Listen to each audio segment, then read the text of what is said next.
evening, everybody, and welcome to Road Atlanta for the latest round in the Radical Esports Cup here on iRacing. It's Season 3 of 2026, and it's already getting towards the halfway mark of the season. We crossed the 1/3 mark last week at Imola. It's another difficult racetrack, technical racetrack for us tonight. Myself, Ian O'Leary, J.R. Gregory in commentary with you. With Ramiro Augustin sitting house behind the cameras of this Raceport TV and iRacing broadcast here tonight. Good to have you alongside again, JR. Road Atlanta is one of the best circuits in America, I would say. I know there's already been a bit of discussion about that in the chat, about whether it actually is the top of the top in this country, but it's certainly up there. It's one of the best, and I think it will suit these Radicals well as well.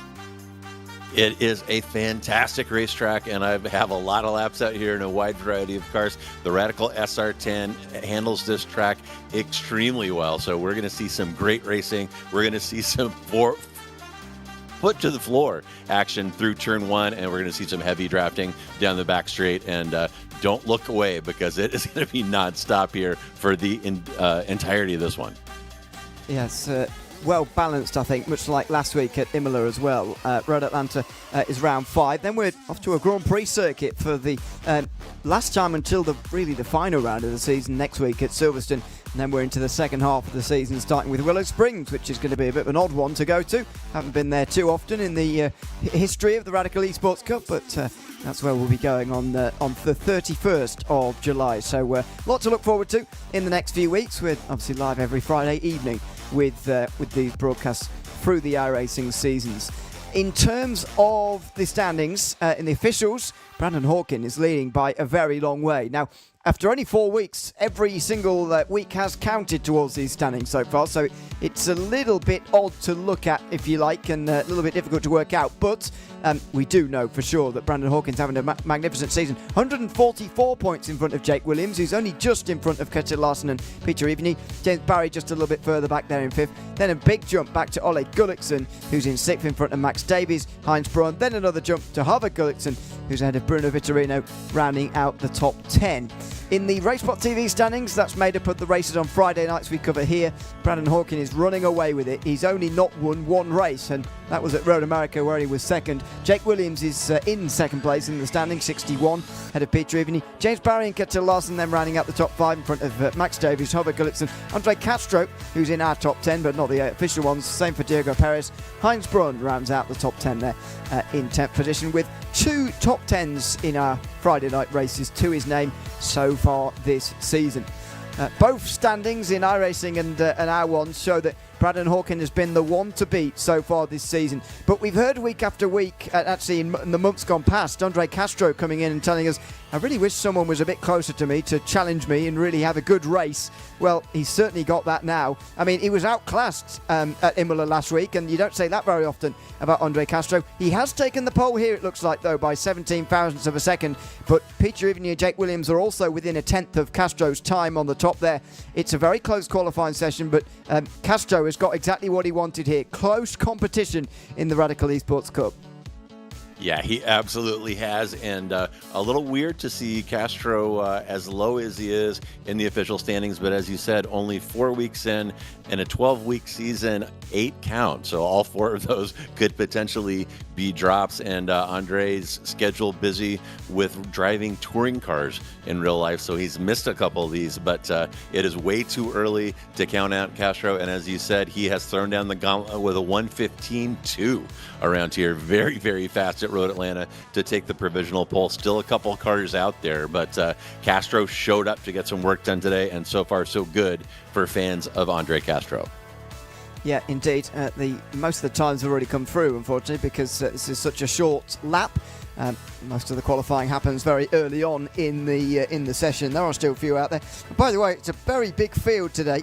20 in the field. We haven't seen this big of a field for some time.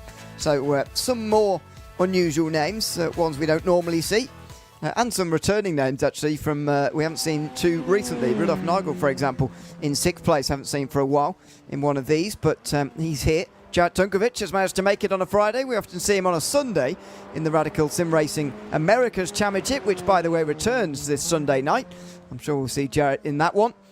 Solly Rettinen's here as well. Don't know if he's been here this season. He's certainly not in the top 10 of our standings and hasn't had a top 10 in this season yet in our Friday night races. Here's Girivini just is that Rob Woodward, sorry, in the pink.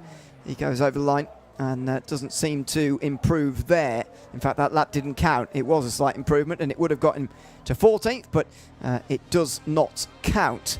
As I said before, this is a circuit that's, I think, well balanced, much like Imola, really. There's a long back straight here, it's the front straight at Imola, and there's some technical corners in between times. So you can get out the slipstream and so on if you're fast enough, but it is tricky. Here's the full grid for you before we talk about that. Andre Castro, the pole sitter, 17 thousandths in front of Brandon Hawkin. Peter Evigny and Jake Williams also within a tenth of that pole. James Barry then a bit of a gap back to him in fifth, ahead of Rudolf Nagel, who is returning to the series. Paki Caruso and Ketil Larsen then on row 4. Jarek Dungovic and Heinz Braun then rounding out the top 10. Sully Redden and Max Davies then on row 6. Christopher Yanakis and Juan Perez then on row 7. Ahead of the final drivers within a second of the pole. That's Robert Woodward and Ole Henrik Gullikson. Chris Gretz over a second off in 17th in front of Ryan Stringer. 19th place goes to Pedro Temeladari, one of the new names, as is Fabrizio Rivera, who didn't get a time in there. It is a big field here, and it's going to be a very heads-up start, really, for everybody, because it's pretty narrow here through the opening section especially. Yeah, very, very tough. And remember, no traction control on these cars, no ABS either. And these cars will be coming off of a standing start. It can be difficult to get them moving. And we're going to see some side-by-side action into turn 1 on the first lap for sure. And these cars have so much downforce, so much mechanical grip. There's actually multiple lines through turn 1. If you're a GT3 driver like me, that sounds impossible. But these radicals haul up that hill, just a slight lift on the throttle to load up the nose, get it turned in, and then it's hammered down up the hill before you have to reel it in for turn 3. So Road Atlanta, absolute masterpiece of race courses, and we're going to get a great one here today. Yeah, we certainly are. It is going to be a battle, it seems, between Andre Castro and Brandon Hawkin, with some others as well, for the next 20 laps. That's what we've got here tonight at Road Atlanta, one of the shorter racetracks of this season. I think only a few others like Lime Rock and so on are going to be topping this one for being such short racetracks. Still missing 8th and 9th, Ketil Larsen and Jarek Dunkovic in the background. You can see there the gap, a little bit hard to see from this angle, but they're the first ones really you have to line up round the corner here.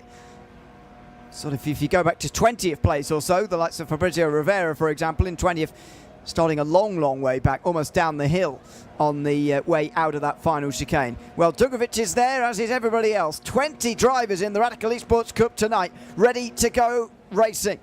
We are underway, and it's a good start from Hawkin on the outside, but he can't quite get alongside Andre Castro. In fact, he has to pull across there, the 4 of Peter Evigny in towards turn 1 to try and even hold on to second place. Evigny round the outside is not going to get much look out there. It's 3 wide, meantime, for 4th place. Goodness me! Jake Williams gets touched down over the top of the hill, and he goes spinning wildly into the pack. Oh my goodness! The top 2 are going to be clear of the field here. It was 3 wide for 3rd position. Jake Williams just ever so slightly touched. They're still crashing down the hill there. And the top 2 have raced away from the others after a big crash over the top of the hill. Oh my goodness, and James Barry lining up at the buffet table to pick up the pieces from that incident, as we saw Williams spinning over turn 3, goes through a couple of cars, picks up the 7-10 split, and it is now Castro versus Hawkin, and this is exactly what both of these drivers wanted, a huge slipstream here. You see Barry there in the background trying to break that draft, but look at that gap from Hawkin back to Barry, almost 4 seconds now, and that is almost insurmountable for Barry unless these two start scrapping. And you know what? We've watched them, Ewan, and they know not to scrap. And here's a replay of Williams going around. Had some help there. I think that may have been Evigny there with the tap. We'll try and see it again, but I think it was. Jake Williams unfortunately having to come down pit lane. Paki Caruso's got a black flag as he comes into pit lane, presumably to repair some damage.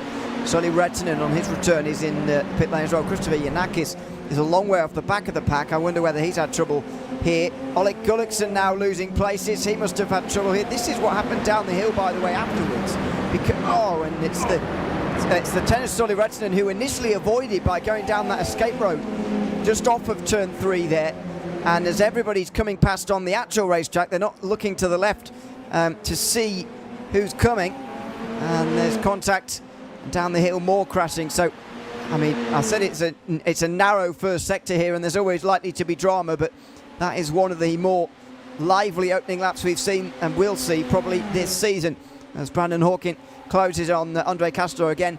You mentioned these two will be fighting out amongst themselves unless they fight. Well, Brandon Hawkins in control of that, and he's especially not fighting with Andre Castro at the moment. Yeah, best for both of them to drive off. Barry has not been able to bring that gap down at all. It's hovering just beneath 4 seconds. And my goodness, that re-entry by Reitinen is not going to make him popular among the rest of the field coming off of that escape road. Good to take it to avoid, but you have to pay attention to what's going on when you pull back in. You saw the consequences right there. And look at Castro and Hawken lighting the wick here already in the 1:15. So these guys are ready to drive off and take their fight towards the end of the race. Only 3 down here, 17 to go, and these two are just going to put down some hot laps for quite some time, I'm guessing. Yeah, I mean, Barry's only going to be able to match him at best. He did a 15.8 himself that time round. His job really is to try and pull away in that 3rd position rather than catch the other 2 up front there. But I think, now look at him in the background there, really weaving around as Hawkins almost having to push Castro towards the chicane this time round. Barry is trying to break the slipstream. He might have just about done it now. Weaving a little bit, trying to get Larson to struggle to stay in the slipstream there. As Woodward and Braun go side by side. That's Heinz Braun getting up to 8th place again. See in the background there, Barry might just about have done enough now, but that battle for 3rd is almost a look at what could have been for the Waste lead here. I mentioned it earlier, but you can very much stay in the draft around here at Road Atlanta and make this a very close race indeed. Yeah, you absolutely can, and the draft radius of this car probably around 0.8 or 0.9, and as you said, Barry doing a good job creating separation behind. He's dropped Larson now to the tune of about 1.5 seconds, so he is clear of giving Larson a tow, and now we're just looking at that gap ahead, 3.5. He's taken a couple of ticks out, has Barry. Oh! So, Sorry. go ahead. There was contact on the way towards turn 6 there, and Heinz Braun was pointed directly to the wall. You can see on the bottom of your screen, Kjetil Larsen's already had trouble. That, I think, was unrelated. There's been a lot of trouble down the back of the field there, I'm afraid, or I should say in the midfield. And look at the gap it's given James Barry here. He's away with 3rd. Max Davies now the one in 4th who's leading the charge behind. But there's been some attrition in this race already. And it looks like we might have just seen a little bit more. Just in that slight bend in the road there towards turn 6. There was a little bit of side-to-side contact, I think, involving Heinz Braun, although he seems to have gotten away with it. He's still running in 7th. And we'll try and look through some replays and see what's happened there. Chris Retz is also dropping a few places in these last few moments. So, yeah, only 4 laps down. As I say, only, 20% the way through this race. But, goodness, we've already seen some drama. So this is what happened to Larson. He must have got clipped on the way towards turn 5 because his rear right. And there you see at the bottom of your screen, Heinz Braun somehow avoids the wall out of all of that. Not really sure how.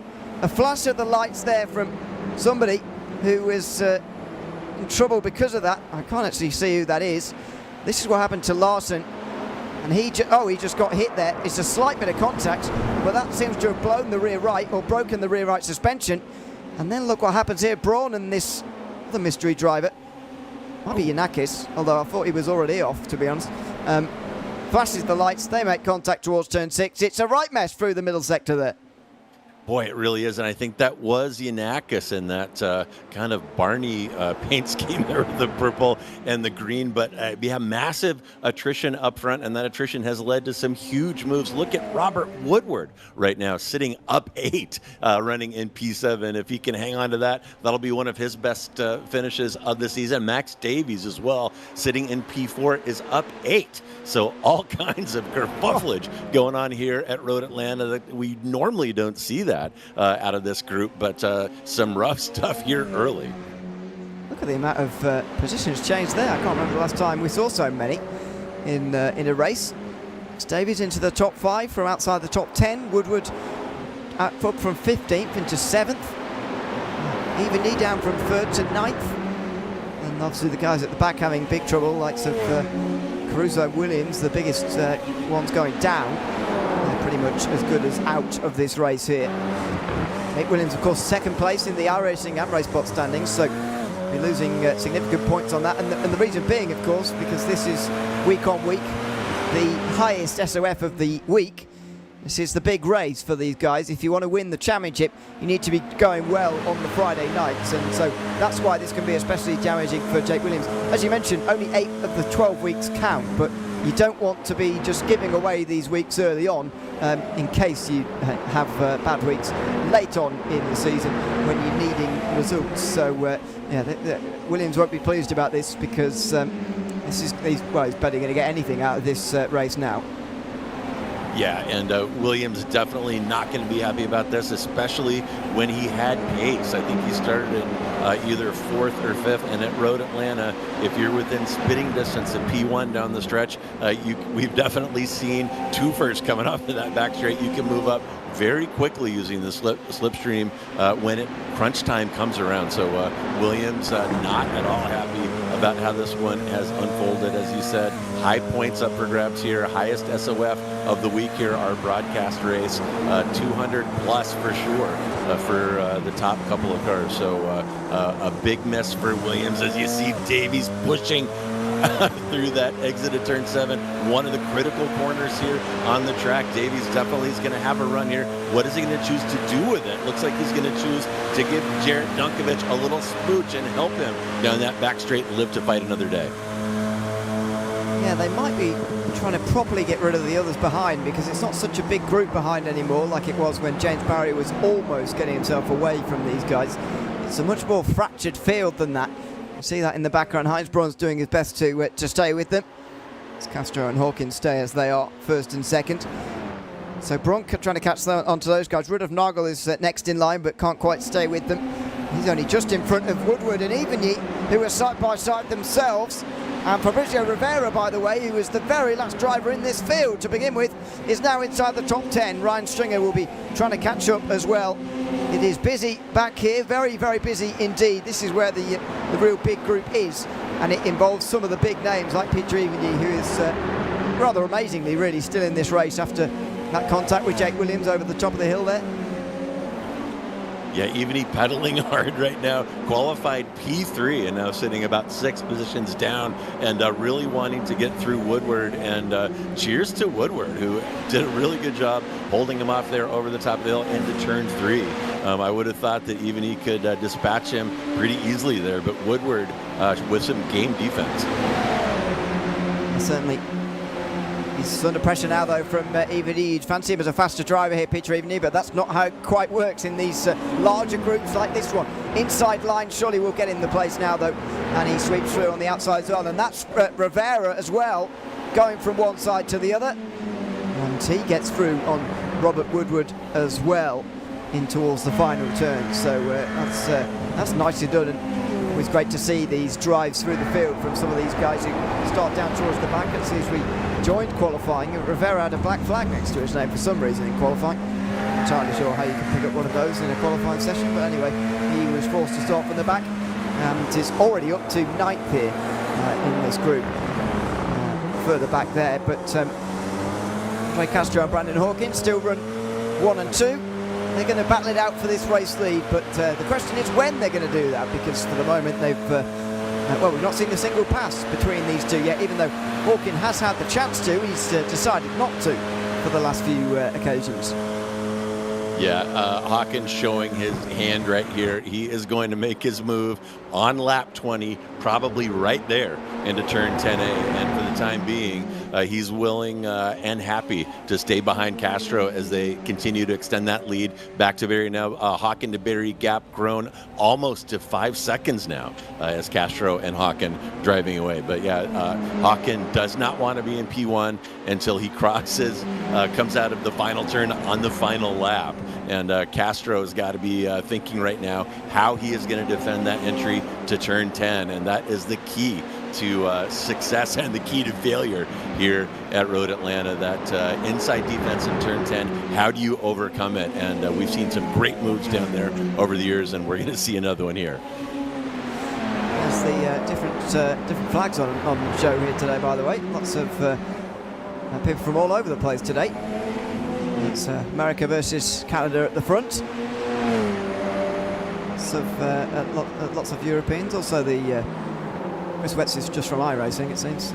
He's got no flag next to his name in 13th place. There you are.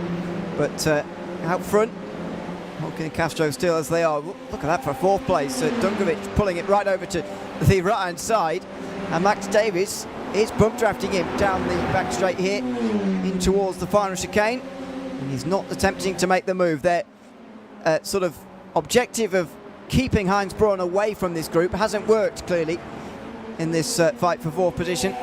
He's now caught up as Heinz Braun. He's in this group, but they're still not fighting with each other properly yet, even though we're through the first half of this race now. There is a lot of waiting around. Maybe Braun is going to put an end to that.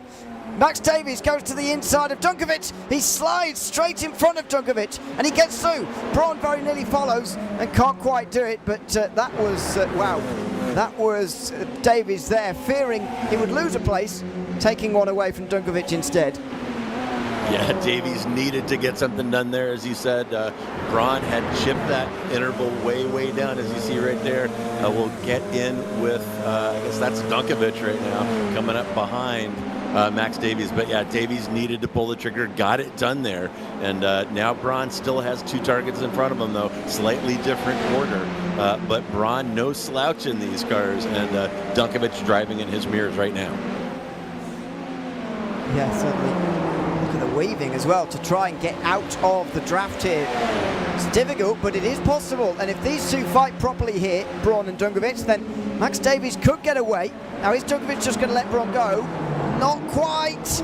They might well be giving Max Davies a clear path to 4th now with that side-by-side move. I mean, Heinz Braun got through quite easily in the end, but the gap's a second to Max Davies, who might well be in the clear now. He doesn't need to weave around to break the slipstream anymore. He is in the clear in 4th place. Yeah, Dunkovic there, as you mentioned, one of our U.S.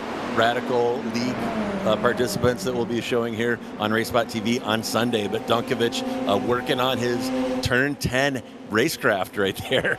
Probably doesn't care a whole lot about the outcome of this one, getting seat time for Sunday. But yeah, it's that turn 10A and 10B is the key to success here at Road Atlanta, as I've said. And Dunkovic doing some experimentation right now.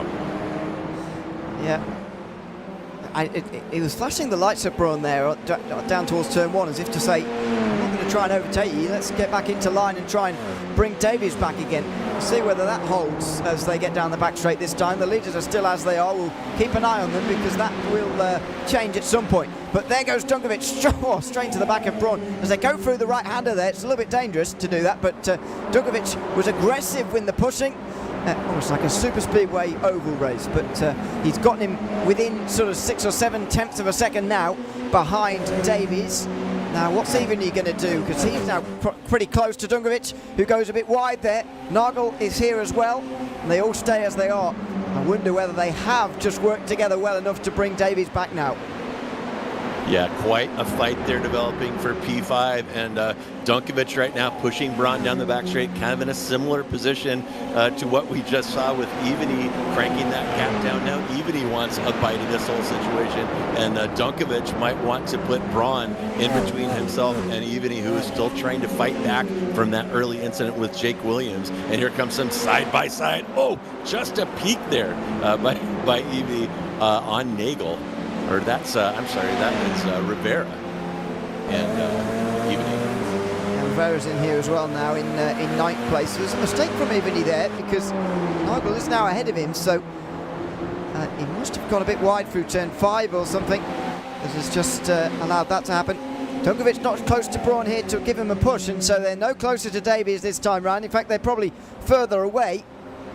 It's all on his own here. Braun's got to do this catching at the moment, but there does seem to be a little bit of agreement between these guys in this group behind that they do want to catch up to Max Davies, although can Dunkovic even stay with Braun? That wasn't a very good exit out the chicane, and this is now going to be a battle for 6th place rather than 4th, because the fight is on for 6th. Dunkovic pulls it over in towards turn 1, defending from Nagel. Even he can't quite get involved, and they get back into single file, but that's going to create a gap that might well not come back either. And Rivera sniffing around here as well. So quite a pack forming right here on these courses with long straightaways. These cars tend to group up a little bit. You saw that little wiggle out of turn 5. If you're wondering what happened to Evany, it was probably that. And here comes Evany down the middle, sniffing, looking at Nagel. Can't quite get it done. But Evany, you can sense the tension building. He wants out of that P8. He qualified in a podium position, had that incident, and hasn't been able to dig back out of it so far. Well, even he's going to struggle there. Well, I say that he's getting the slipstream and then not getting it again as the weaving continues up ahead of him. He just get it right towards the end, and Nagel just lets him go. So they're back to how they were, these two. Even he back ahead again. Rivera was steaming onto the scene there in 9th place. He's looking to get involved in the next few moments. The next group, by the way, behind these guys is Juan Perez now in 11th in front of Chris Wetz and Ryan Stringer, who are side by side for 12th place at the moment. Chris Wetz has managed to clear off now. You can see that back to single file. Wetz through ahead of Stringer now. And between those two groups, Robert Woodward on his own going on to lap 15. Closing stages here, and still it's this group in the midfield that is providing the entertainment, because the two leaders are still following one another single file.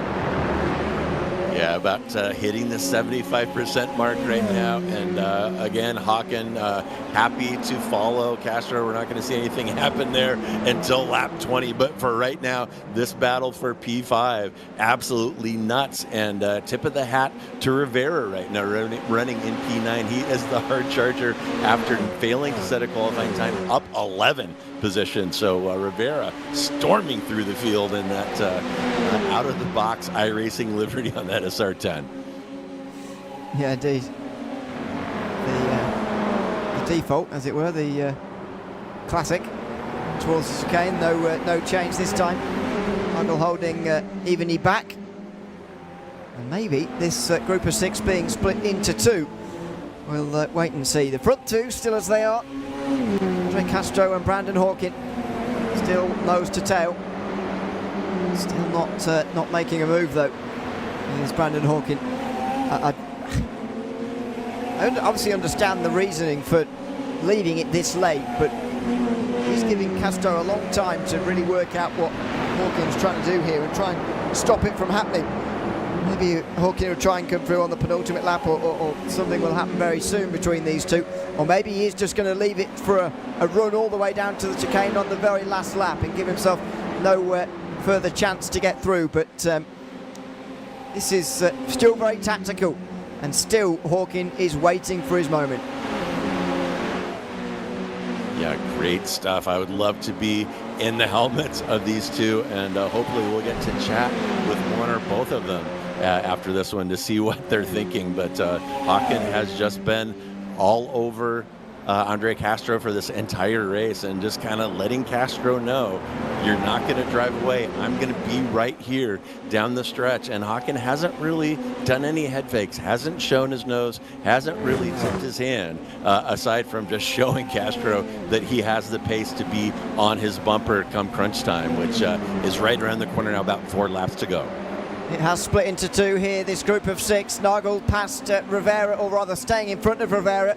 Nagel didn't get a very good run through the chicane last time round, and in trying to overtake, even he also slowed himself down, and so Fabrizio Rivera managed to move up into 8th position this time round in front of Peter Evany. So a change in this group here. And up further ahead, you saw the weaving around between Max Davies and Heinz Braun, who were trying to get into each other's heads by the looks of it. Braun very close, coming off of turn 7 there, almost too close. Max Davies has held at 4th for a long time here now, but might have that taken off him in the next few moments by Heinz Braun, who is 10th place in our standings coming into today. He's also qualified 10th for this race. He's moving up 6 positions if he can get this one done here. This pass done for 4th, and he can indeed. So Heinsbrough moves up to 4th, and all of a sudden it is a 6-driver group all over again. Oh! Yeah, Noggle. And a little wiggle there by Noggle. It's tough to put down the power coming over the rise right there under that bridge. Car can get a little bit loose there if you're not careful, especially late in the race on hot tires. You saw Noggle with a little wiggle there. Didn't completely crash out, but definitely cost him a couple positions. And my goodness, Ivani and Rivera through.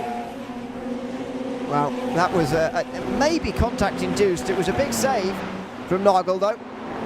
And in the end, he slips down to 9th.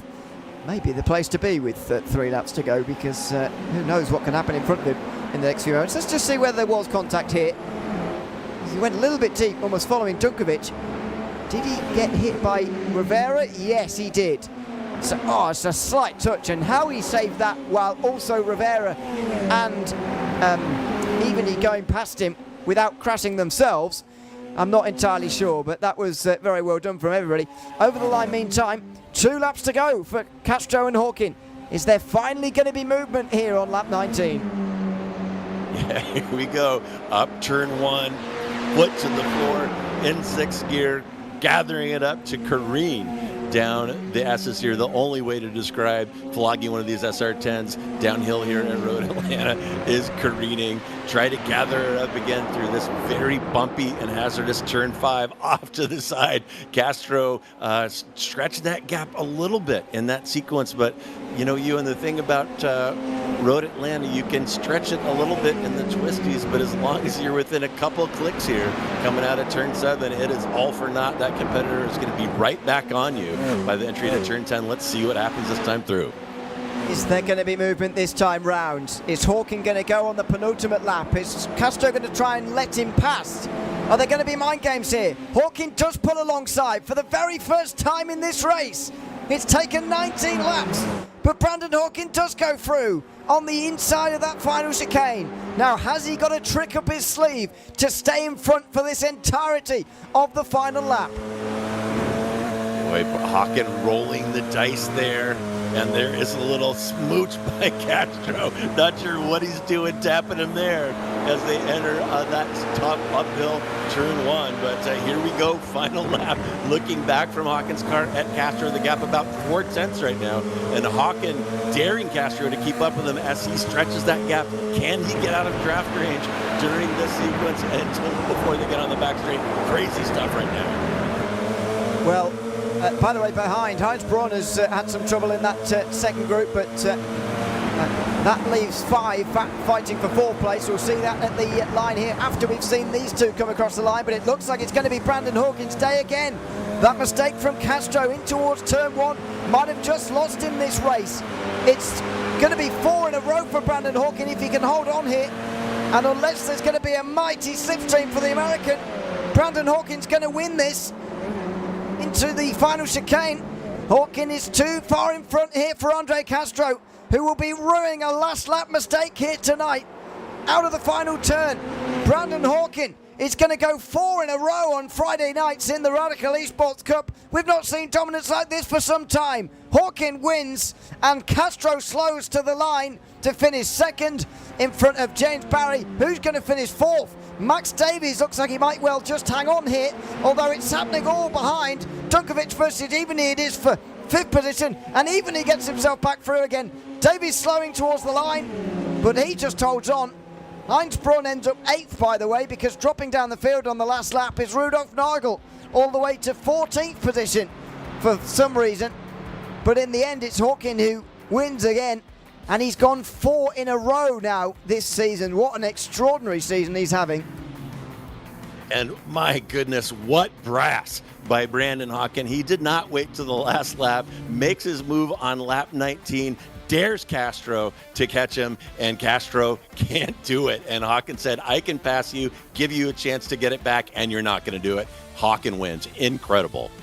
Well, it's 3.5 seconds in the end as Castro just slowed towards the line. James Barry also gets a podium after a rather lonely race. Max Davies holds on to that fourth place in that massive group involving Peter Even, who got past Jack Dunkovic at the end there. Fabrizio Rivera as well, and Heinz Braun, who dropped off towards the last lap there in 8th place. Robert Woodward and Juan Perez round out those in the points. Rudolf Nagel in the end, I think, he was jumping around all over the place on the last lap. I wonder if he did finish 11th. Anyway, this result says he did. Chris Wetz and Ryan Stringer were fighting as well for 12th position. Ola Henrik Gulux and Petro Ladri were the last drivers to be on the lead lap. Christopher Yanakis and Kessler Larson did at least get out the pit lane after their crashes. Paco Caruso, Jake Williams and Sully Rettinen did not, sadly, at the end tonight. Well, 4 in a row for Hawkin. As you mentioned, he was sort of made a bet, really, that the others wouldn't, or Castro rather, wouldn't be able to get back past on the last lap, and in the end he was right. Let's chat to him, the race winner from tonight, Brandon Hawkin. Brandon, welcome in, good to have you with us, and congratulations on a fourth race victory in a row on a Friday night. Just tell us about that last couple of laps there, and how you were planning those final couple of laps to go while you were spending all that time sat behind Andre Castro in that race. Yeah, I was originally planning on going on the last lap, but it started getting a little bit harder following him there towards the end. He picked up quite a lot of speed there in the second section, and so I was it was kind of like, I don't know, it was kind of like 50-50 whether I'd have enough of a run to be able to get him going into the final chicane. So I was like, you know what, I'm just gonna go and hopefully catches him out in the dirty air. But yeah, so I made the move into the chicane, and then we went to turn 1, and I think he may have just gone a little bit too quick into turn 1, and that kind of or gave me a really nice gap there towards the end. But man, that was that was a really hard race. Andre was super quick, and man, that was it was I mean, good for us, I guess. After the first chicane, we had kind of the track all to ourselves there, and yeah, so I was able to kind of sit back and kind of plan my move there towards the end, but while trying to keep up with them, because that was tough. But man, yeah, really good race from Andre there, and man, yeah, it was a really good race. Yeah, and a great race to watch. I mean, what were you both thinking? Well, what were you thinking, I should say, after lap number 1 there? Were you expecting this race to be sort of one of those big groups for the race lead, really, and you were just surprised that it was just the two of you at the end of lap 1, or did you think it would thin out? Yeah, I didn't think it, like, I thought there would be at least like 5 or 6 of us there in a big group, and there probably would have been based on qualifying, because that was like really close. But yeah, there was a wreck there in the first chicane, and then yeah, I saw in the relative there was like a 3.5 second gap. I was like, oh, okay, that's nice. You don't usually get something like that at Road America. So yeah, it was it was a little bit you're able to relax a little bit, and then of course you have the toe a bit, but yeah, you also had to worry about the dirty air up front, so it was yeah, it was still a really difficult race, but definitely took a lot of pressure off there after the crash on lap 1 for sure. Yeah, congratulations on winning the battle between the two of you at the end there, Brandon. Thanks for chatting to us at the end tonight as well. Thank you guys, have a good one, and we'll see you next week.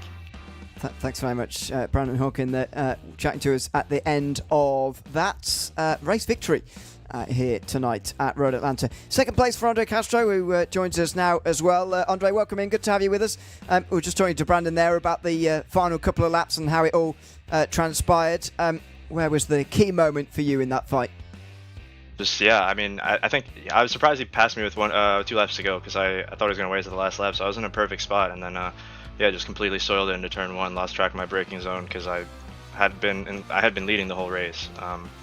So yeah, the second I got behind someone, I just didn't have my reference, and pretty much soiled the only part of the race that mattered. Like after the start, we had such a gap that it did not matter at all how well we drove, just because we were going to stay in that order pretty much until the end. So it was just waiting. I think we had too much time to think about it. Too much time to think about the last lap, and really, it really did not matter how well I drove until the last lap, and that's when it went wrong. So it's frustrating.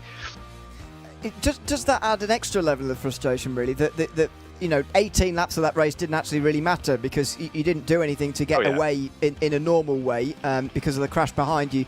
It did come down to those 2 laps, as you say. You thought it was going to come down to just 1 lap, indeed, at the very end there. Does that add a level of frustration or make no difference? Yeah, it definitely makes it more frustrating. Like I said, I thought maybe he would go bad in the last lap, so I was kind of trying to see where I could let him by, honestly, on the last lap, and he surprised me by going early. But I mean, that's kind of what I wanted. I wanted to be in second on the last lap, so whatever. Just gotta, I don't know. Good drivers make mistakes, so that's just part of it. Absolutely. Yeah. Thanks for chatting to us, Andre. Congrats on second place again tonight. Yeah, thank you guys. Appreciate it. Thanks very much, Andre Castro. Second place here tonight. In the end, we don't have James Barry at the moment, but Ryan Stringer is in there at the moment in 12th place finish. We'll have a quick chat with him before we sign off here tonight. Ryan, welcome in. Good to have you with us for a quick chat. 12th place for you tonight in the end. You were in a group at the end with the likes of Juan Perez, Chris Retz, and there was all sorts of big groups happening towards the end there. Tell us about the end of your race there once it had settled down a bit. It was a chaos-filled race for me in front. I had a horrible qualifying, and race was just wheel spin and drifted off the start. But come over the crest of T3, and it was chaos. Jumped up a few places. Unluckily, I lost the toe with Franz and the big battle between 4th and I think it was 9th at the end or 8th. I lost a massive toe there. So yeah, just slowly dropped back and then got behind Juan and Chris and just kept it going.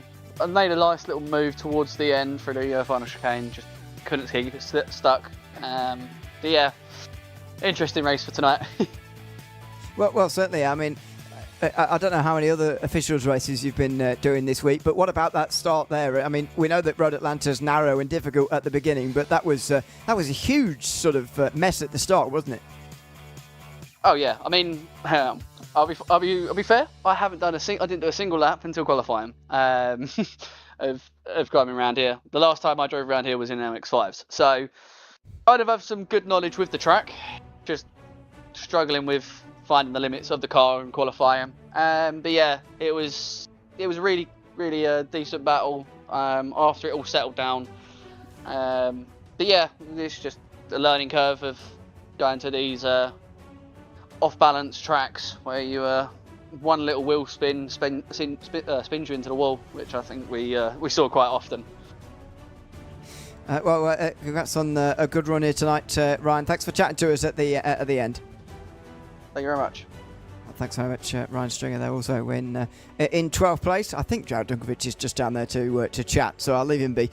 He's clearly showing Brandon Hawkins something, so I won't interrupt them. But Dale, that was a great finish there. I mean, it just shows the element of surprise, even for some of these top drivers like Andre Castro, Brandon Hawkins, who were fighting for the win there. The element of surprise is not to be underestimated, and it all came down to that one mistake at turn 1 for Andre Castro that he'll be very frustrated with here tonight, but that's the fine margins that can be settled, or that's the fine margins that can settle these races. And Castro's comment that stuck with me was that he had too long to think about it. He led 18 laps, kind of planning for the end game, thinking about how it was going to go. And when it finally happened, it came a lap earlier than he expected, and it just threw him off. And a tiny error at the pointy end of one of these 5K splits is enough to cost you the victory. So, and again, tip of the hat to Hawken as well. I mean, he took that pass on the second to last lap, gave Castro a chance, said, I dare you to try to get that position back, and Castro couldn't get it done, giving Hawken the victory. So great stuff here, as usual, at Road Atlanta. Yeah, indeed. We're live, same time, same place every week, by the way, with these races in the Radical Esports Cup. So join us next Friday, 2100 GMT for Silverstone Grand Prix circuit to get on our first half of the season complete, by the way. This will be round 6 of 12. So make sure you join us same time, same place. On Sunday night, at about 8:30 Eastern Time, we'll be live with the Radical Sim Racing Americas Championship from Road Atlanta again. So if you enjoyed the kind of racing we saw tonight, then join us again on Sunday. We'll have a race about twice as long for you on RaceBot TV. That's just about it from us here tonight. I've been Ian O'Leary alongside Joe Gregory with Ramiro Augustin Sideros behind the cameras of this RaceBot TV and iRacing broadcast here tonight night from Road Atlanta. We'll see you again in 1 week's time on a Friday night from Silverstone. It's goodbye for now.